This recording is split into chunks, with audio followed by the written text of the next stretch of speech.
perempuan kelahiran Tanjung Karang, Lampung, 26 Agustus 1962 ini adalah anak ketujuh dari 10 bersaudara dari pasangan Profesor Satmoko dan Profesor Dr. Retno Sriningsih Satmoko. Sri Mulyani Indrawati, C. MSc, Ph.D.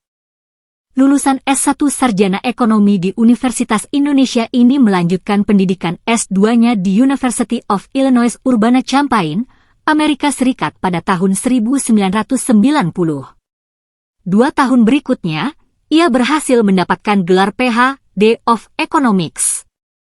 Sri Mulyani mengawali karir sebagai Direktur Eksekutif Dana Moneter Internasional atau IMF yang mewakili 12 negara di Asia Tenggara pada awal Oktober 2002 hingga 2004. Di bawah kepemimpinan Presiden Susilo Bambang Yudhoyono, pada tahun 2004, Sri Mulyani ditunjuk sebagai Menteri Negara Perencanaan Pembangunan Nasional, Kepala Bappenas pada Kabinet Indonesia Bersatu. Kemudian pada tahun 2005, Sri Mulyani dipindahkan jabatannya menjadi Menteri Keuangan menggantikan Jusuf Anwar. Selama menjadi Menteri Keuangan, Sri Mulyani Indrawati telah berhasil menorehkan banyak prestasi seperti membasmi korupsi dan memprakarsai reformasi dalam sistem pajak dan keuangan Indonesia, menstabilkan ekonomi makro, menurunkan biaya pinjaman dan mengelola utang serta memberi kepercayaan pada investor. Karirnya di kabinet makin dipercaya.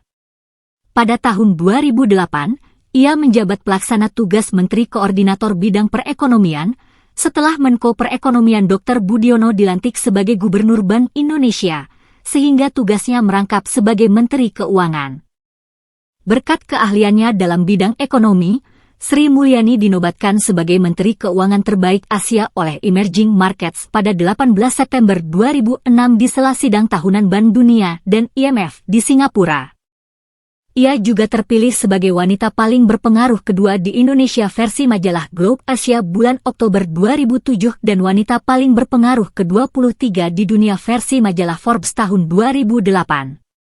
Pada 20 Mei 2010, Sri Mulyani mengundurkan diri sebagai Menteri Keuangan Kabinet Indonesia Bersatu karena ditunjuk sebagai Direktur Pelaksana Bank Dunia. Ia adalah wanita dan orang Asia pertama yang berhasil menduduki posisi tersebut. Pengunduran dirinya berdampak negatif pada keadaan ekonomi di Indonesia seperti penurunan saham Indonesia yang sangat tajam saat itu. 6 tahun kemudian, Presiden Jokowi memintanya untuk menjadi Menteri Keuangan menggantikan Bambang Brojonegoro. Sri Mulyani pun menerima amanah tersebut untuk periode 2016 hingga 2019. Itulah profil Sri Mulyani, Menteri Keuangan RI.